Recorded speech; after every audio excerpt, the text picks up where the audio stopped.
Hi guys, today you join me in the new Ford Focus.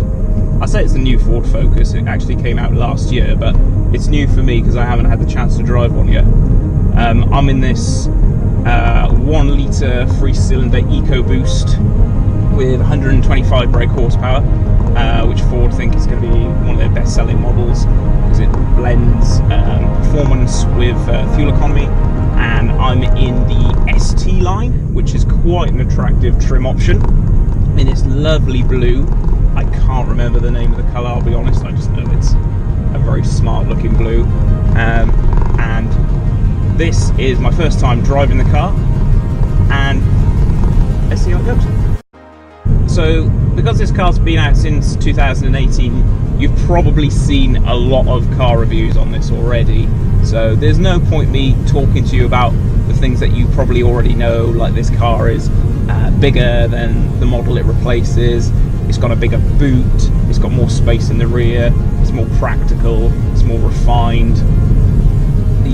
The base model comes in at over £2,000 cheaper than the previous model. So I'm not really going to go into a lot of detail about that, but what I really want to know is, has the Focus kept its class-leading driving dynamics? Because this is the thing that the Focus has always been renowned for, is being best in class for driving dynamics. So basically what I want to know is, has the new car got what it takes to still be the top car in its class in terms of fun, driver involvement and all the rest of it? So the first thing I can say is the driving position is great in here. You can get really comfortable. I'm not just under 6 foot, I've got long legs, but you can really get into this car. You can sit nice and low, and it's super adjustable. I think anyone of any sort of shape and size would be pretty comfortable in here. And the second thing, when you start driving it, you realise it's got a really nice ride. It's got great refinement, it's not too loud. This 1 litre 3-cylinder engine is quite tuneful, it's quite characterful, what you'd expect from a 3-cylinder engine. It pulls surprisingly well, it's very torquey. I was thinking it might feel a little bit under-engined in this size car, because it's a fairly big car. It's 1,300 kilos of weight. You know, when you think 125 brake horsepower, it doesn't sound a lot, but it's very torquey, and it's connected to this 6-speed gearbox, which is an absolute joy to use. It's one of the nicer gearboxes I've tried in any car of this sector. It's really enjoyable. The pedals are nicely laid out, brake pedal has a nice feel. It's just genuinely a really enjoyable place to be behind the wheel of. So this ST line actually comes with quite a lot of toys. I think it's about £22,500 with its engine, but it does come very well equipped. The infotainment screen is a nice size, I think it's about 8 inches. It's very easy to use, it's very intuitive. The car comes with adaptive cruise control. It's got a lane departure system where the cameras monitor to make sure that you're in your lane, and then the steering will sort of like vibrate and wrestle you back, try and pull you back into your lane if you keep that engaged. It's also got an emergency brake facility where it scans the road ahead of you, and if it thinks that you're going to have a collision with a stationary car or a pedestrian or another car, it'll prime the brakes and it'll actually apply them if it thinks that you're not going to brake in time. So Ford have really gone big on tech with this car. They've really thrown a lot at it, and it all works nicely, and it feels, it's not complicated to use. I mean, in the past, a few of the Fiestas I know in the past were pretty tricky to use, even some of their basic sort of stereo systems. But everything in this is very nicely laid out, and you can access it all through that infotainment screen, as I mentioned earlier, and it's really quite nice to use. And the cabin is a nice place to be. The build quality isn't maybe quite up to the standards of the German competitors, but it's pretty good. It doesn't feel bargain basement. It's a nice design. It's easily everything's easy to hand, nicely laid out. The steering wheel feels nice in your hand. It's all pretty ergonomic. I have to be honest with you though, I haven't bought this car to the Welsh Valleys to talk about its interior and its infotainment system. I bought it here because I really want to know what it does in the twisties. Like I said earlier, the car rides really, really well, and it's very refined in here, and the engine feels punchy enough, punchy enough for most people. But what I really want to know is it still fun to drive? Now, so let's throw it at some corners and see what happens. One thing I have noticed about this car is the steering, very quick, but gives you absolutely no idea what the front tyres are doing. You've just got to trust it. Once you got the car loaded into the corner, the chassis is really good. You can really feel it sort of communicating through your backside. You sort of know where the front end is, you know where the rear is.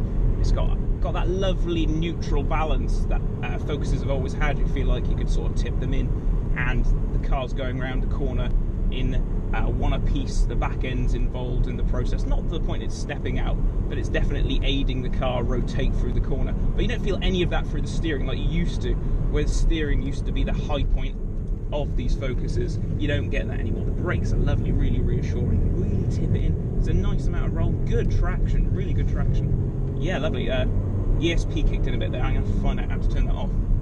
But it's just, the suspension feels so nicely set up for British roads, especially British B roads. It has enough pliancy there. There's enough just to keep the car under control in the difficult parts.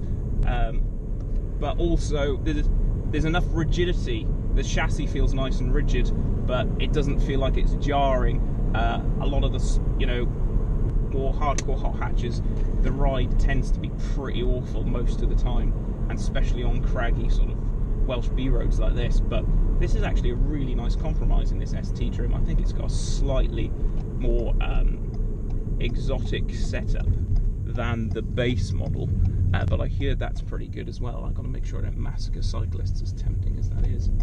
Excuse me, Mr. Cyclist, one down.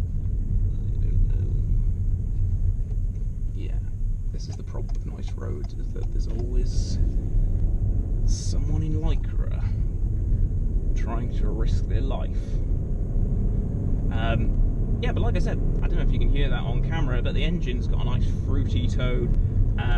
Yeah, it could do with a bit more power, but I think for the most part, for most people, it's going to be a decent compromise. It's enough to sort of stretch the chassis a little, to keep the car moving at a decent pace, so that you can feel the chassis working. The car's working so well over these bumps. I know how bad these bumps are on this road. I was taking a few cars down here, but at least that slightly, I wouldn't say underpowered engine, but lower powered engine gives you the excuse to stir that gearbox. That 6-speed gearbox, they've done a really nice job. It's cracking. It's a cracking little gearbox.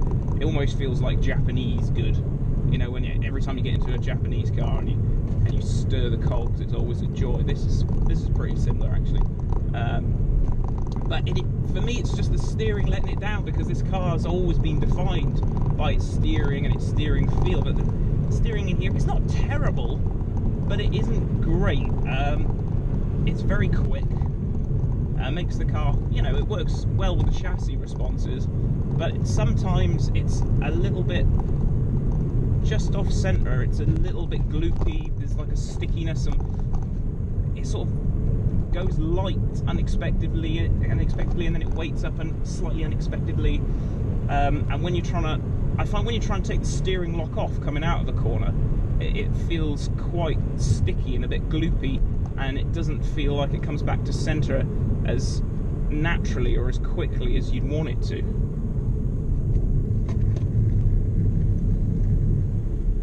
It is slightly curious, but it's not lacking any grip.